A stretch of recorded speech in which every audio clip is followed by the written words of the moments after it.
आप कह रहे हैं सेना की जरूरत क्या है? जिसे आप अफगानिस्तान आज बोलते हो और जिसको आप बोलते हो कि ये जगह तो दुनिया की सब हिंसा, सब आतंकवाद का केंद्र है। कभी अफगानिस्तान को, कभी पाकिस्तान को आप ऐसे ही कहते हो ना कि सब दुनिया की हिंसा यहीं से निकलती है। अमेरिका से भी अक्सर वक्तव्य आते रहते हैं,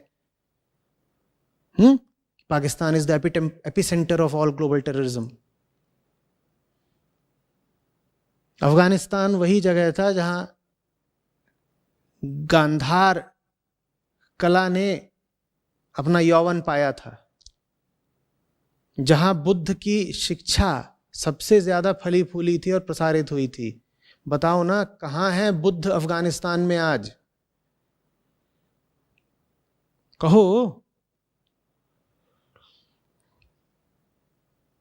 सिंधु नदी के किनारे तुम्हारे वेदों की रचना हुई, तुम्हारे उपनिषद सिंधु नदी के तटों से, घाटियों से उठे हैं। आज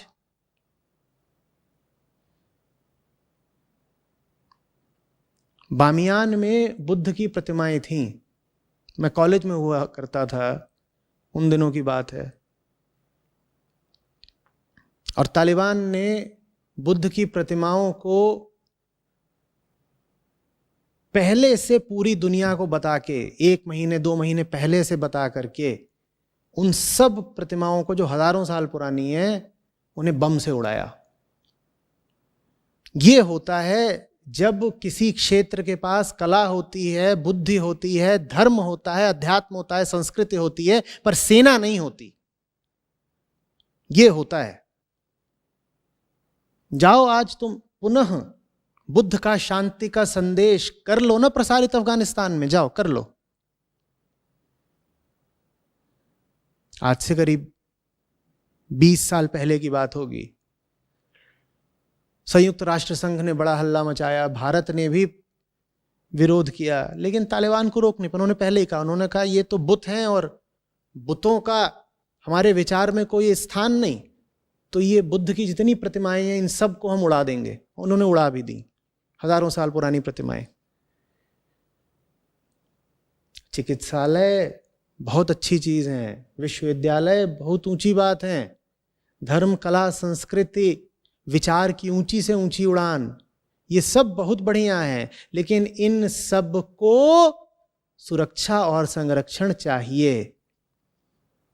भारत के पास ये सब कुछ थे, बस एक चीज नहीं थी। क्या? एक संयुक्त सेना। और उस संयुक्त सेना के अभाव का भारत ने बड़ा खामियाजा भुगता है।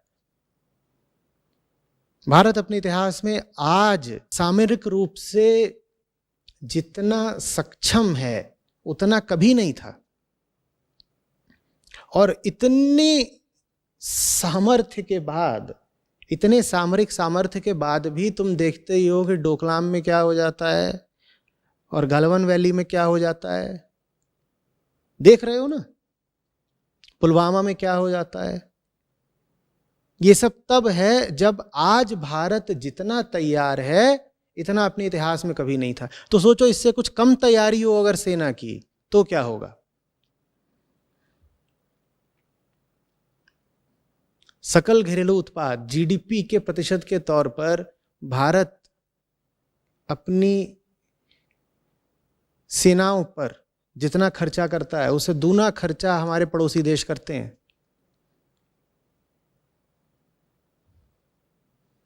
और हम जितना खर्चा करते हैं सकल घरेलू उत्पाद के प्रतिशत के तौर पे, as a percentage of GDP, वो बढ़ नहीं रहा, वो कमी होता जा रहा है। और पड़ोसी मुल्कों का बढ़ता ही जा रहा है।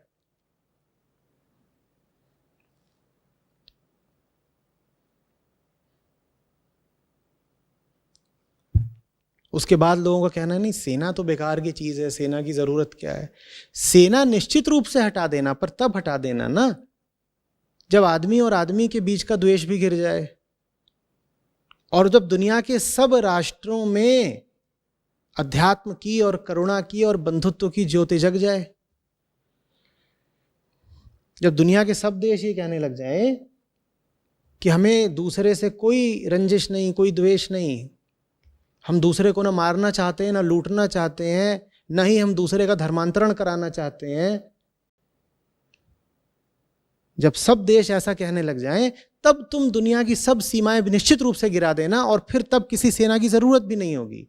लेकिन जब तक आदमी और आदमी के मन में अंधेरा है, तब तक तुम कम से कम उस जगह को तो सुरक्षा दो ना जहां प्रकाश का प्रबंध किया जा रहा है। बात समझ रहे हो मेरी? जब तक आदमी के मन में अंधेरा है, जब तक इस पूरी दुनिया के इंसानों के मन में अंधेरा है, तब तक कम से कम उस जगह को तो सुरक्षा दे दो जहां प्रकाश का प्रबंध किया जा रहा है। तुमने उस जगह को भी सुरक्षा नहीं दी, तो अंधेरे की ताकतें आकर उस जगह को लील जाएंगी जहां से रोशनी उठने की संभावना है।